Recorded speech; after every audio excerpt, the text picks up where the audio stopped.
Good morning. It's Cut to the Chase at 8 with Queen MC. That's me, Madison Chase. We are talking ESB. That's entertainment, sports, and beauty.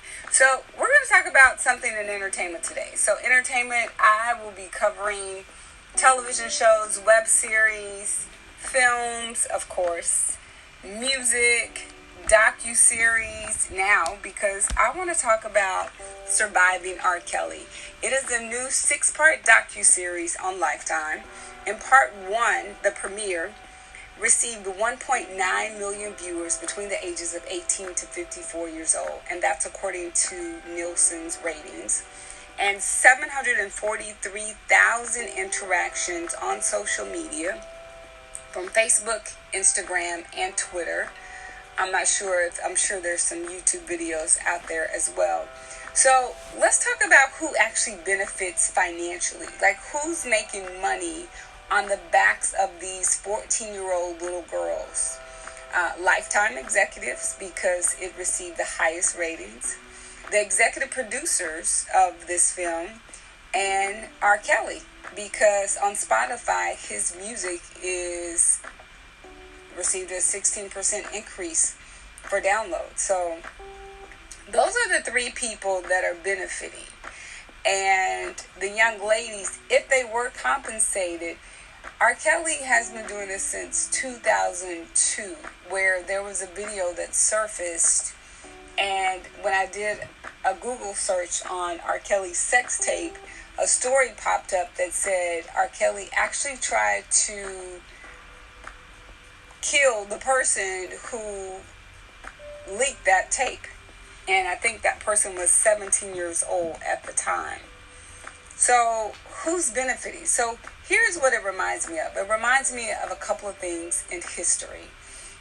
Number 1, Sarah Baartman, who in 1814, because she had a large butt, and there was controversy regarding this story in the black community because there was rumors that Beyonce was going to actually play her in a movie role. And she was African, so I'm not sure what she looked like, but there have been pictures that have surfaced. And her body parts were still in Europe, and like they sectioned off her body parts and sold them. It also reminds me of the Henrietta Lacks story.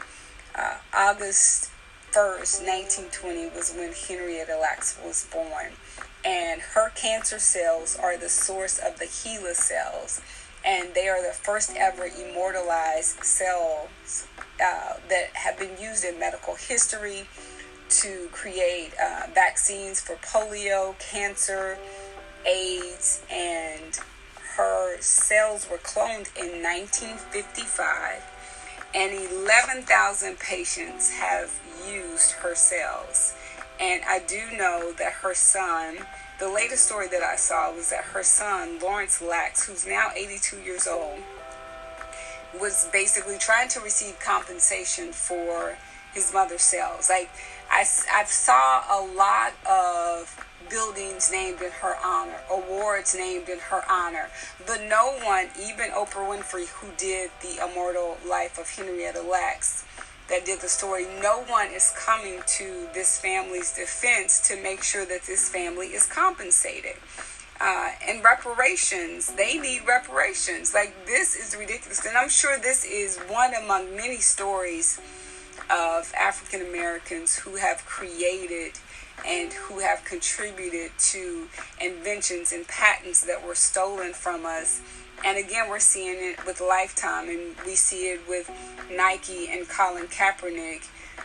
Nike actually allowed Colin Kaepernick to sit on their roster for a year.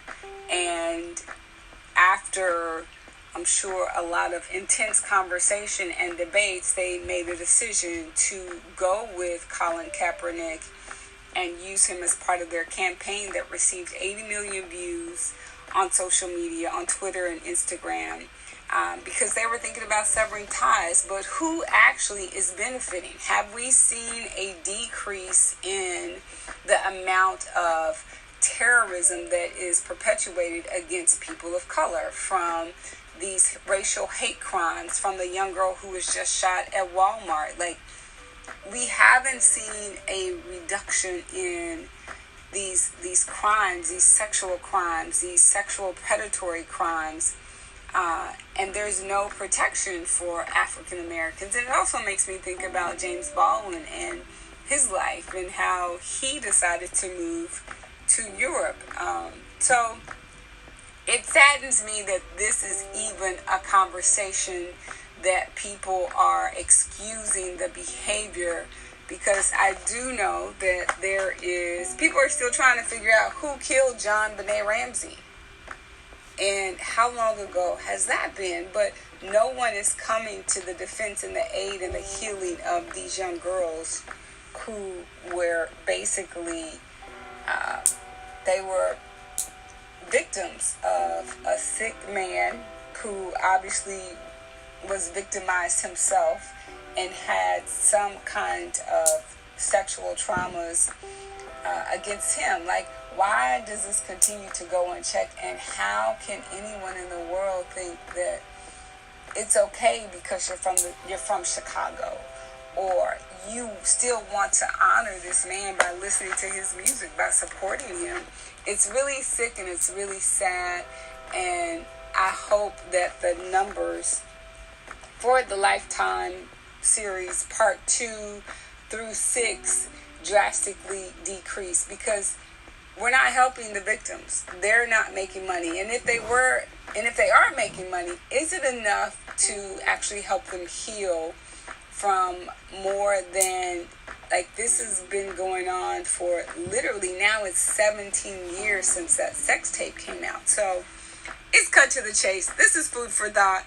And yeah, Cut to the Chase at 8. It's Queen MC. That's me. I would love to continue this conversation. I'm seeing a lot of people post really positive things, so that's encouraging.